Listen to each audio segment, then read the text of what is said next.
News, सर्वसामान्यांच्या प्रश्नांना वाचा फोडणारे निपक्ष व निर्भीड न्यूज चॅनल। गेली 2 महिन्यापासून हा लढा सुरू आहे आणि 15 ऑगस्ट रोजी जे आम्ही ठिय्या आंदोलन केलं, त्या ठिय्या आंदोलनादरम्यान प्रशासनाकडून आम्हाला त्या दिवशी उद्योग मंत्र्यांच्या पीएचं पत्र देण्यात आलं। पण आज सकाळी मिनिट्स घालवून उद्योग मंत्रालयाच्या दालनामध्ये होणाऱ्या बैठकीचं आज पत्र आलेलं आहे। त्या पत्राच्या अनुषंगानं उद्या सकाळी 10 वाजता त्या ठिकाणी बैठक आयोजित केली आहे मंत्रालय मुंबई या ठिकाणी। या बैठकीला जात असताना जसं परवा मारहाण झाली आम्हाला इथं बैठकीला बोलवून, तसं आमच्या बाबतीत काही दगाफटका घडल्यात प्रशासन आणि स्थानिक आमदार राजेंद्र पाटील यड्रावकर जबाबदार असतील।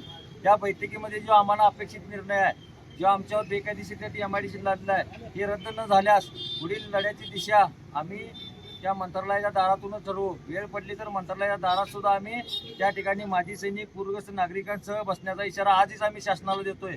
तसेच या ठिकाणी विक्रमसिंह क्रीडांगणावर जे आंदोलन चालू आहे ते बैठकीतल्या निर्णयावर अवलंबून आहे। बैठकीतल्या निर्णयानुसार आम्ही पुढची दिशा या विक्रमसिंह क्रीडांगणावर जाहीर करू।